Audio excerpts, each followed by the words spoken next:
Next chapter आपला. ठीक आहे, आपण पहिला चॅप्टर पाहिला होता उद्या sectors, types of economy sector. दुसरा आपण पाहिला कृषी. चांगले दिवस पुरवला आपण 2-3 दिवस. त्यानंतर तिसरा चॅप्टर येते नॅशनल इन्कम. ठीक आहे, नॅशनल इन्कम म्हणजे काय, राष्ट्रीय उत्पन्न मराठीत.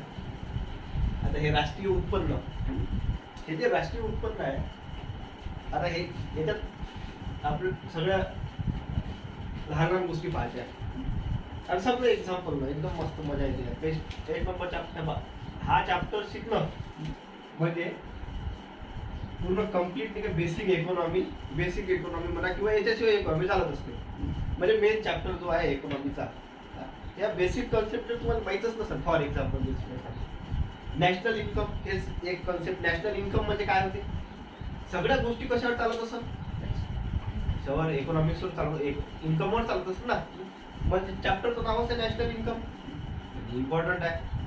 दुसरं जर आपण पाहिलं याच्यातच येते, जर असं नॅशनल इन्कम इम्पॉर्टंट आहे तसं पर्सनल इन्कम इम्पॉर्टंट. प्रत्येक व्यक्तीचं काय राहते, पर्सनल इन्कम राहते, हे आपल्याला याच्यात शिकायला लागते. तिसरं, तुम्ही मोठ्या मोठ्या गोष्टी ऐकल्या असाल, जीडीपी एवढी वाढली, जीडीपी एवढी कमी झाली. जीडीपी म्हणजे काय होते हे आपल्याला माहित पाहिजे. नंतर एक थोडंसं ऐकलं तुम्ही, जीएनपी असते, जीडीपी सारखं जीडीपीचा विरुद्ध जीएनपी असते. ठीक आहे, ते म्हणजे काय होते. आणि छोटे छोटे इन्कम, फॉर एक्झाम्पल तुम्ही भारतात आहे, भारतात जर तुम्हाला 50,000 रुपये पगार आहे आणि अमेरिकेत तुम्हाला समजा काही डॉलरमध्ये पगार आहे, $5,000 पगार आहे, तो कुठचा पुरण काय पुरण याचा अभ्यास आपल्याला जमला पाहिजे. ठीक आहे, त्याला म्हणजे पर्चेसिंग पॉवर चॅरिटी. ठीक आहे, कॅरिटी, पीपीपी मॉडेल, ह्या सगळ्या गोष्टी, ह्या सगळ्या कशा येते या चॅप्टरमध्ये. ठीक आहे, म्हणून हा चॅप्टर नाही काय इम्पॉर्टंट आहे नॅशनल इन्कम. तर सगळ्यात आपण अगोदर समजून घेऊ नॅशनल इन्कम म्हणजे काय होतं. ठीक आहे, बेसिक तेच समजलं पाहिजे अगोदर. काय होतं, दोनच्या नावं घेऊ, असंच मी मनात नाव घेतो एक्झाम्पलसाठी. सगळ्यात पहिलं नाव समजा असं कोणाचं, एक शेतकरी आहे, नाव घेतलं म्हणजे असं गणपत नावाचा एक शेतकरी. ठीक आहे, हा कोण आहे, फार्मर आहे. ठीक आहे, शेतकरी आहे हा, याचं स्वतःच शेत नाही आहे. ठीक आहे, हा आपण त्याला काय म्हणतो, बटाईनं करते शेत. बटाईन म्हणा किंवा दुसरं कोणतं असते, मक्त्यानं करते शेत. ठीक आहे, मक्त्यानं करते. तर याला ज्याचं शेत आहे त्याला काही ना काही द्यावं लागल. ठीक आहे, ज्याचं शेत आहे त्याचं नाव आहे जेठालाल समजा, लाल. ठीक आहे, हा शेत मालक होय. ओके, जेठालाल शेत मालक आहे तो जेठालाल. त्याच्यानंतर आता हा जो शेतकरी आहे आपला गणपत नावाचा, यानं काय केलं, जेठालालचं शेत घेतलं मग त्यानं. ठीक आहे, आपण असं इमॅजिन धरू, याचं 2 एकर शेत होतं, 2 एकर शेत घेतलं होतं गव्हासाठी. ते जनरली लोक, बरोबर आहे. आता जेठालाल सोयाबीनसाठी ते नाही, सोयाबीन तर स्वतःही घालू शकते, पण गव्हाले हरभऱ्याला पाणी द्यायला लागते, बरोबर आहे. तर जेठालालची इकडे होत नाही. जेठालाल नावावर वाटते हा जाऊ शकते बाबा रात्री बटन लावाले. ठीक आहे, गणपत जाऊ शकते. याजवळ शेतच नाही, तर काही ना काही काम करायला लागेल. हा गेला, यानं काय केलं, जेठालालच्या शेतात नाही काय 2 एकरात समजा इमॅजिन करा 10 पोते ते गहू झाले, 10 क्विंटल समजा किती झाले, 10 पोते. आता हे जे 10 पोते आहे, याने काय केलं, काही मक्ता द्यायला लागल. तर जेठालाल म्हणते मला पैसे नको देऊ, एक काम कर, मला नाही काय म्हणजे पैसे न देता मला गहू देऊन दे, है ना. तर 2 पोते गहू त्यानं काय केले, जेठालाल दिले. क्लिअर. आता त्याच एरियामध्ये जिथं गणपत साहेब राहते, त्याच एरियामध्ये एक नाही काय फॅक्टरी आहे ब्रेड बनवण्याची, म्हणजे काय म्हणतो बेकरी. ठीक आहे, अनिल नावाचा एक बेकरी आहे, त्याची काय बेकरी आहे ब्रेड. ठीक आहे, या गव्हाला ब्रेड पाहिजे, ब्रेड आले उलट बाबा पहा, ब्रेड बनवायसाठी काय पाहिजे, ब्रेड बनवायसाठी काय पाहिजे, गहू पाहिजे. ठीक आहे, याला काय केलं, उरलेले 8 पोते गहू कोणाला विकले, बेकरी अनिल विकले. ठीक आहे, आता अनिल काय करा, याच्यापासून जे काही आहे समजा यानं काय केलं, 800 ब्रेड बनवले, 8 पोते गव्हातून किती बनवले, 800 ब्रेड बनवले. आता अजून याच एरियात नाही का एक कारखाना आहे, याच एरियात एक कारखाना आहे, हा काही प्रोडक्शन करते, कारखानदार जो आहे हा काही प्रोडक्शन करते. या कारखाना जो मालक आहे कारखान्याचा, समजा कारखान्याचा मालक जनरली जैन आहे बा. ठीक आहे, एक XYZ जैन. ठीक आहे, या कारखान्याच्या मालकानं काय केलं, जैननं काय केलं, काही पैसे कर्ज उचललं असं कारखाना टाकासाठी. त्याच्यानंतर याच्या जवळ 2-3 जण कामाले आहेत, जॉन शॉन नावाचे. ठीक आहे, याच्याजवळ मजुरी आहे, तो त्याला पगारी देते जॉन शॉनले. ठीक आहे, जॉनचा एक भाऊ आहे, इथं भागात तो दुबईला गेला जॉबले, म्हणजे तो काही शिकला नाही आहे. जॉनचा भाऊ जनरली दुबईला जात असते, 10वी नापास 12वी नापास. ठीक आहे, तो दुबईला गेलाय जॉबले, जॉनचा एक भाऊ. आणि तो काय करते, तिथून पैसे पाठवते. शॉनचा एक भाऊ आहे, तोही कुठं राहते, फॉरेनला राहते कुठतरी, तो इंजिनियर आहे, तोही काय कोणाला पैसे पाठवून राहिला इथं. एवढ्याला कन्सेप्ट लक्षात. आणि एक तुमच्यासारखा आहे, एक जण तुमच्यासारखा आहे त्या गावात, म्हणजे खूप सारे राहतात अशा गावात, एक खास करून तुमच्यासारखा आहे. आता कसा म्हणतात तो, अखिल भारतीय बेरोजगार आहे, तो काहीच नाही करू शकत बेरोजगार. त्याचं नाव बघू उमेश. ठीक आहे, उमेश आहे एक, उमेश काय आहे, बेरोजगार आहे. ठीक आहे, आता पाहिजे एवढे लोक पाहिले आपण, आणि तो बेरोजगार जो आहे तर त्याची डिग्री झालेली आहे, चांगली डिग्री घेतली, त्याला तुमच्यासारखी डिग्री घेतली, आणि MPSCच्या नावाखाली बेरोजगार आहे. ठीक आहे, त्याला गव्हर्नमेंट काय करून राहिली, बेरोजगार भत्ता देऊन राहिली. देत नाही तशी आपली गव्हर्नमेंट, पण असं समजा का त्या उमेशले काय करून राहिली, बेरोजगारी भत्ता देऊन राहिली. ठीक आहे, आता हे जेवढे लोक पाहिले ना आपण, नॅशनल इन्कम म्हणजे काय, मग गणपतचं इन्कम, जेठालालचं इन्कम, लक्षात, अनिलचं इन्कम, ते ब्रेड विकले असतात त्याचं इन्कम, अजून जैन त्याचं. त्याच्यानंतर या कारखान्याला जे हे दिलं व्याज, हा व्याज देत असतात ना, ते व्याजात पैसे उचलले तर त्याचं व्याज देत, म्हणजे बँक आली मधात. शॉनचं इन्कम, जॉनचा भाऊ फॉरेन पाठवून राहिला पैसे, त्याचं इन्कम, शॉनचा भाऊ फॉरेन पाठवून त्याचं इन्कम, आणि उमेशचा बेरोजगारी भत्ता भलाही फुकटचा आहे. हे पूर्ण ज्याच्यात मोजलं जाते त्याला काय म्हणतात तुम्ही, याला म्हणते रे नॅशनल इन्कम. ठीक आहे, त्याची डेफिनेशन बनते, आपल्याला सध्या त्याची डेफिनेशन ते असे बनवते लोक, GDP, factor cost, market price minus tax. ठीक आहे, अप्रत्यक्ष कर, इनडायरेक्ट टॅक्स मायनस अनुदाने, सबसिडी देत असते ना गव्हर्नमेंट, सबसिडीज प्लस मजुरांना कमवलेले इन्कम प्लस फॉरेनच्या लोकांना भारतात पाठवलेले इन्कम. एवढं लक्षात, असं त्याचं इन्कम बनते. पण ते आपल्याला त्याशी काही घेणं नाही, आपल्याला समजलं पाहिजे. समजलं ना, नॅशनल इन्कम म्हणजे काय होते, ओव्हरऑल सगळ्याचं इन्कम ज्याच्यात मोजलं जाते त्याला तुम्ही काय म्हणता. आता प्रश्न असे येते जे पेपरमध्ये डेफिनेशन नॅशनल इन्कमची विचारणार नाही, पेपरमध्ये विचारते काय, पेपरमध्ये विचारते सगळ्यात पहिले नॅशनल इन्कम मोजलं कोण, म्हणजे राष्ट्रीय उत्पन्न जे आहे ते कधीपासून मोजणं सुरू झालं आणि कोण मोजलं का. आता थिअरटिकल गोष्टी हे लिहायला लागते आपल्याला, राष्ट्रीय उत्पन्न. ठीक आहे, सगळ्यात पहिले कोण मोजलं, सगळ्यात पहिले एक व्यक्ती होता भारतातला, त्याला म्हणते दादाभाई नौरोजी. नाव ऐकलं असेल तुम्ही. त्याने एक पुस्तक लिहिलं होतं, poverty and un British rule in India. ठीक आहे, poverty and un British rule in India.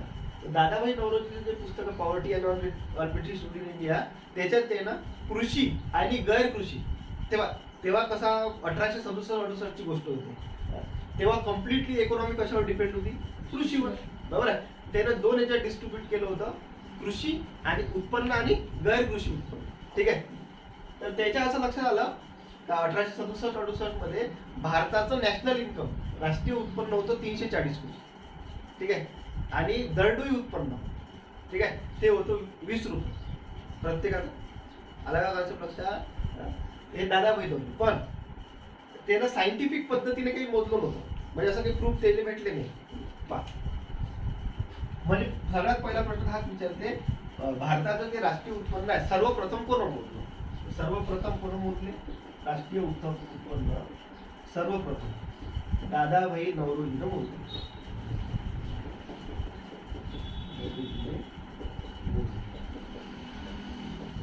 किती मोजले राष्ट्रीय उत्पन्न? त्याचं असं म्हणणं होतं, भारताचं जे राष्ट्रीय उत्पन्न आहे ते 1867-68 मध्ये 340 कोटी होतं. किती होतं म्हणे? 340 कोटी. आणि दरडोई उत्पन्न होतं म्हणे तेव्हा 20 रुपये. दरडोई उत्पन्न होतं म्हणे 20 रुपये. ते पाहून आपण हे जे आहे ना दरडोई उत्पन्न, म्हणजे असं सध्या जसं समजा प्रत्येकाचं इन्कम, ठीक आहे, दरडोई उत्पन्न. हे झालं एक पहिला पुस्तक, poverty and un British rule in India, ठीक आहे.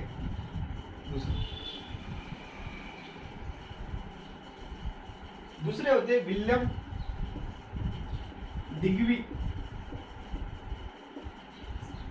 डिग्बी, ठीक आहे. यानं काय केलं, 1897-98 मध्ये मोजलं विल्यम डिग्बीनं. 1897 आणि 1898 मध्ये मोजलं विल्यम डिग्बी. हे म्हणे 390 कोटी आहे म्हणे भारताचं, ठीक आहे. आता यायचं हे एवढं इम्पॉर्टंट नाही, कधी विचारलं नाही, यायचं जास्त भाव नाही द्यायला होते, ठीक आहे. तिसरं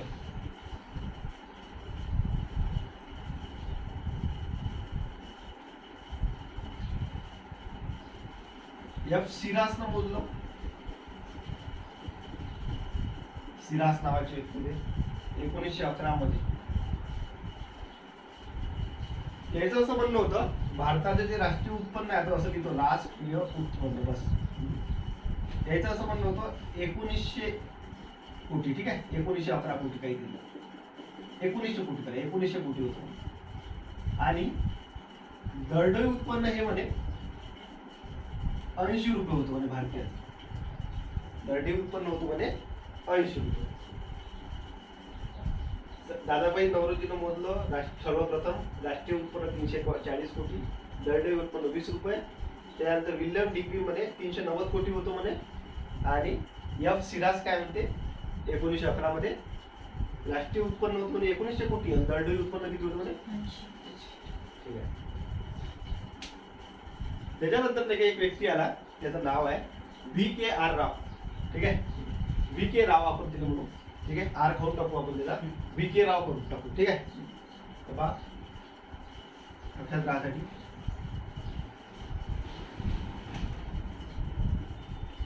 VK राव.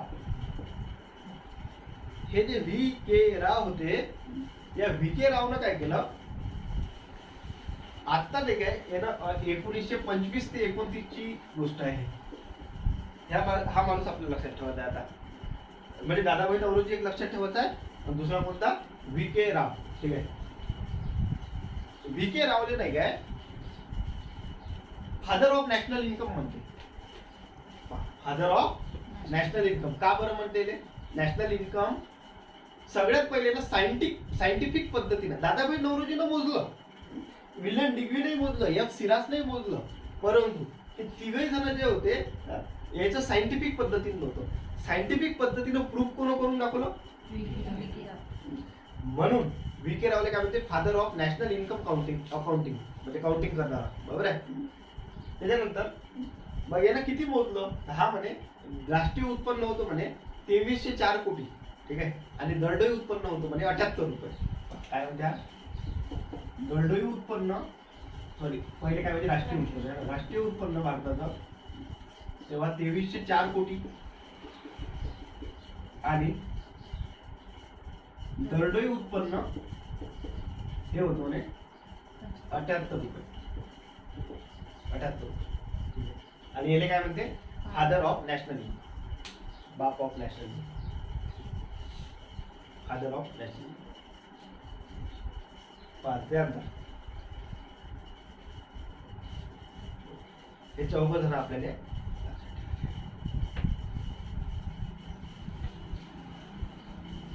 आता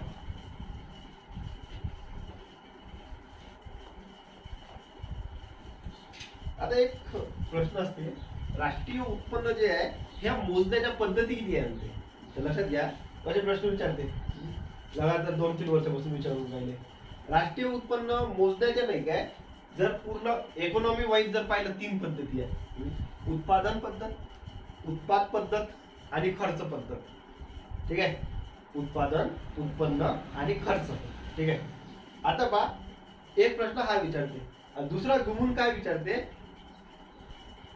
राष्ट्रीय उत्पन्न मोजण्याच्या भारतात किती पद्धती आहे. ठीक आहे, लक्षात घ्या, भारतात 2च पद्धती आहे, उत्पादन आणि उत्पन्न. भारतात खर्च पद्धत मोजली जात नाही. पहा, जर राष्ट्रीय उत्पन्न मोजण्याच्या जर पद्धती म्हटल्या किती सांगायच्या, 3, उत्पादन, उत्पन्न आणि खर्च पद्धत. परंतु भारतात कोणती नाही आहे, क्लिअर. तर पहा, राष्ट्रीय उत्पन्न मोजण्याच्या पद्धती, राष्ट्रीय उत्पन्न मोजण्याच्या पद्धती कोणत्या कोणत्या, 3 आहे. सगळ्यात पहिले उत्पादन पद्धत. आता या उत्पादन पद्धत मध्ये काय असते हे माहित पाहिजे आपल्याला. तर पहा, या उत्पादन पद्धतीमध्ये काय मोजते, एका वर्षातील नाही काय अंतिम वस्तू व सेवा. ठीक आहे, याचं बाजार मूल्य. बस समजलं काय म्हटलं, एका वर्षातील सर्व काय वस्तू आणि सेवा याचं काय बाजार मूल्य. बस एवढं मोठं जाते. उत्पादन काय काय केलं बा, ठीक आहे, आणि त्याचं बाजार मूल्य काय आहे एवढं. उत्पन्न पद्धत मध्ये काय म्हणतो, हे जे तुम्ही विकलं, तो जो मालक आहे ज्यानं तो वस्तू सेवा झालेली विकली, त्याचं उत्पन्न किती आहे. खर्च पद्धतीमध्ये काय मोजून काय, त्याचा एका वर्षात बा खर्च किती झाला, आलं लक्षात. आणि मग हे जे उत्पादन पद्धत आहे ना, इले म्हटलं जाते प्रत्यक्ष मोजणी पद्धत. आणि उत्पन्न आणि खर्च पद्धतीला म्हटलं जाते अप्रत्यक्ष मोजणी पद्धत. क्लिअर. पहा, इथे 2-3 शब्द लिहितो मी. पहा, एका वर्षातील वस्तू व सेवा बाजार मूल्य. आणि हे कशी पद्धत आहे, प्रत्यक्ष मोजणी पद्धत. प्रत्यक्ष मोजणी पद्धत आहे उत्पादन पद्धत, प्रत्यक्ष मोजणी. आणि हे मूल्यवर्धित आहे, व्हॅल्यू ऍडेड आहे, मूल्यवर्धित. ठीक आहे, मूल्यवर्धित पद्धत आहे. हे सगळे याचे अर्थ सांगतो मी, टेन्शन नका. व्हॅल्यू ऍडेड काय हे समोर येतेच. आता दुसरं आहे, आता फक्त एवढं आपल्याला फक्त एवढं लिहून घ्या. उत्पन्न पद्धत. उत्पन्न पद्धत म्हणजे एका वर्षातील उत्पन्न. ठीक आहे, आणि हे अप्रत्यक्ष मोजणी पद्धत आहे. अप्रत्यक्ष मोजणी पद्धत, अप्रत्यक्ष मोजणी पद्धत आहे. आणि हे मूल्यवर्धित असं काही लिहिलं नाही शब्द म्हणून याच्यावर काही जोड घेऊ नका. तिसरं खर्च पद्धत. खर्च पद्धत हे तर आलं लक्षात. खर्च हेही अप्रत्यक्ष पद्धत आहे. अप्रत्यक्ष. एक सगळ्यात मोठा पॉइंट कोणता लिहायचा आहे टिप मध्ये खाली, का खर्च पद्धत भारतात मोजली जात नाही. ठीक आहे, म्हणजे 2 मोजल्या, उत्पादन आणि उत्पन्न. क्लिअर. ठीक आहे, ठरवणार.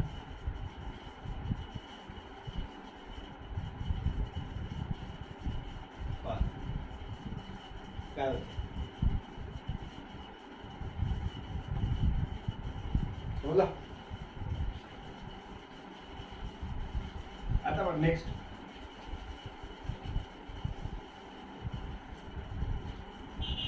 एक कॉन्सेप्ट आहे त्यातला, राष्ट्रीय उत्पन्न जे आहे आता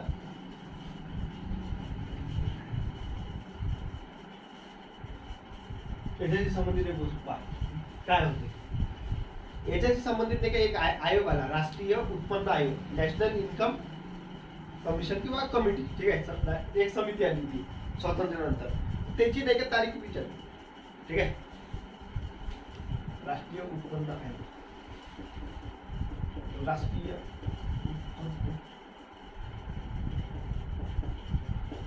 नॅशनल इन्कम कमिशन. तर पहा याची आपल्याला काय काय महत्व आहे. याची सगळ्यात महत्वाचं आहे आपल्याला याच्यातली तारीख 4 ऑगस्ट 1949, ठीक आहे. आणि याचे अध्यक्ष कोण होते हे लय महत्वाचं आपल्या. याचे अध्यक्ष होते महालनोबिस. याचे अध्यक्ष होते महालनोबिस, ठीक आहे. सगळ्यात महत्वाचा पार्ट महालनोबिस. याचे 2 सदस्य होते, धनंजय गाडगीळ साहेब, आणि मगाशी जे पाहिले आपण V.K. राव, 2 सदस्य राव, V.K. राव, ठीक आहे. यानं नाही का याचा पहिला जो अहवाल आहे हा दिला होता याने 1950 मध्ये, आणि याचा अंतिम जो अहवाल दिला होता, अंतिम अहवाल दिला यानं 1954 मध्ये,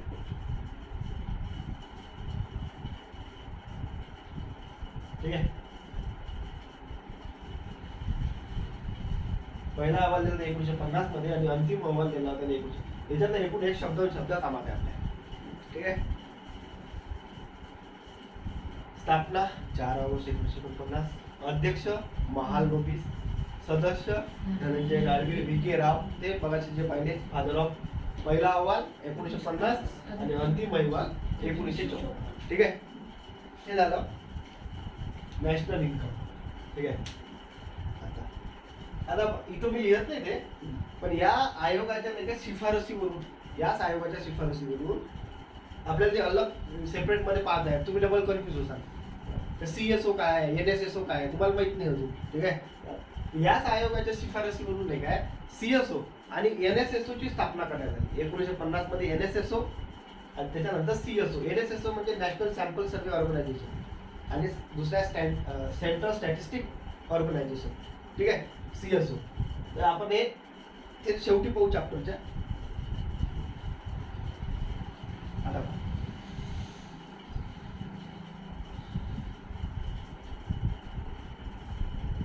आता बघा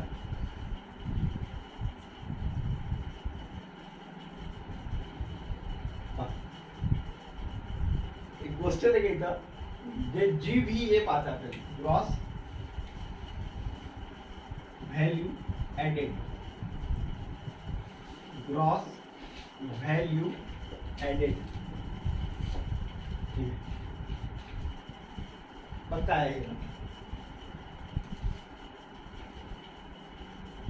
डबल एक्झाम्पल थिअरटिकल असतं थोडंसं बोर होते, पण ते UPSC कसं आहे, UPSC ला केवळ थिअरटिकल नाही विचार. म्हणजे हे जे पाहिजे कोण आलं, कोण म्हटलं पहिले, ते दादाभाई नौरोजी किती म्हटलं, पण MPSC तारीख, ठीक आहे, किती तारखेला राष्ट्रीय उत्पन्न आयोग झाला आणि त्याचे अध्यक्ष कोण होते.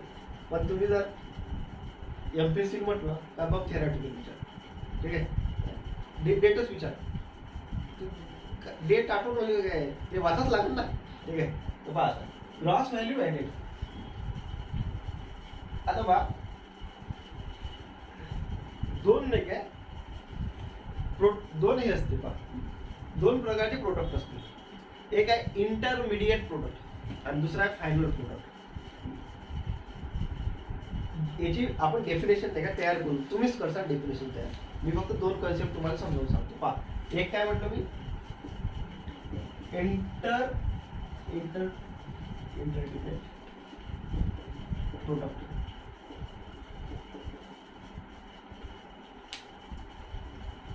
इंटरमिडिएट स्पेलिंग चुकणार, इंटरमिडिएट प्रोडक्ट, ठीक आहे. तुम्ही बरोबर इंटरमिडिएट प्रोडक्ट, ठीक आहे. आता पहा हे जे इंटरमिडिएट प्रोडक्ट आहे म्हणजे काय होते, VD काहीतरी झालं ते, ठीक आहे. इंटरमिडिएट प्रोडक्ट म्हणजे काय होते बा, एक्झाम्पल सिंपल घेऊ आपण, आपल्याला लोकल आपल्याला समजलं पाहिजे, ठीक आहे. चक्की आपली, ठीक आहे, आपण अशीच एक्झाम्पल घेऊया इकॉनॉमिक्स मध्ये आजूबाजूच्या आपली चक्की, ठीक आहे. चक्कीवाला आपल्या चक्की म्हणजे पीठ गिरणी, स्टँडर्ड शब्द आहे ना, पीठ गिरणी आता लक्षात. विदर्भात आपण चक्की म्हणतो, ठीक आहे. पण आता तो जो पीठ गिरणीवाला आहे किंवा चक्कीवाला आहे, हा काय करून राहिला, याचं काम काय, पीठ काढणं, ठीक आहे. पण याला काय मोठी ऑर्डर आली, त्याला म्हटलं तूच गहू घे तूच सगळं कर, ठीक आहे.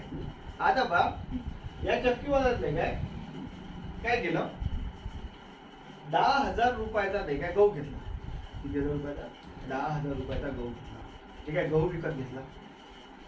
मला सांगा हा गहू यानं कशासाठी विकत घेतला, पीठ काढायचं विकायचं, म्हणजे विक्रीसाठी घेतला. जेव्हाही कधी आपण एखादी वस्तू जेव्हा विक्रीसाठी विकत घेतो त्याला कोणतं प्रोडक्ट म्हणतात, इंटरमिडिएट प्रोडक्ट. जी अशी वस्तू म्हणजे त्याने जे गहू घेतले ते कशासाठी घेतले, विकासाठीच घेतले आहे, ठीक आहे. आता बारा लक्ष द्या, त्याची प्राइस किती बनली, म्हणजे तर पीठ काढलं ते ना, ते काही केलं ना, 12,000 रुपये त्याची किंमत बनली, ठीक आहे.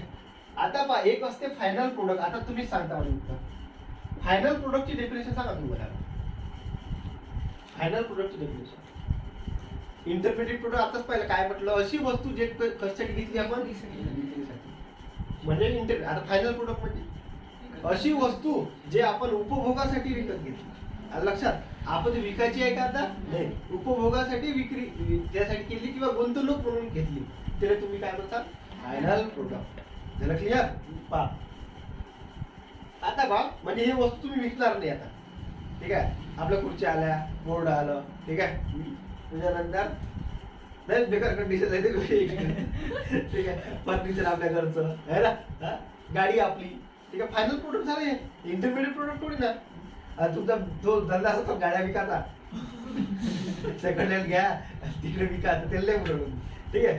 तो विषय द्यायचा, ठीक आहे. फायनल प्रोडक्ट जे उपभोगासाठी तुम्ही वस्तू घेतली म्हणतो फायनल प्रोडक्ट. आता बा याच्यात काय होते, आता ग्रॉस व्हॅल्यू ऍडेडची डेफिनेशन तुम्हीच मला सांगा. किती हजाराचा गहू होता, 10,000, झाला किती होता, 12,000, 12,000 विकला, ठीक आहे. आता 12,000 खाली फायनल व्हॅल्यू त्याची, आणि हा तर काही विकणार नाही आहे. आता बा मग ग्रॉस व्हॅल्यू ऍडेड किती, final product minus intermediate product, intermediate product किती होईल, 2,000 उरले, 2,000 काय झाले, काय सोपा, समजलं किती सोपा आहे, आलं लक्षात.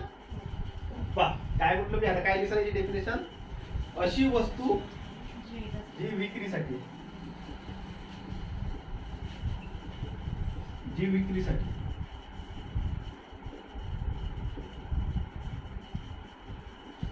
अशी वस्तू, फायनल प्रोडक्ट मध्ये अशी वस्तू जी उपभोगासाठी आहे. आता GVA ची डेफिनेशन काय आहे, फायनल प्रोडक्ट मायनस सॉरी तुम्ही IP intermediate product, FP minus IP, हे झालं GVA.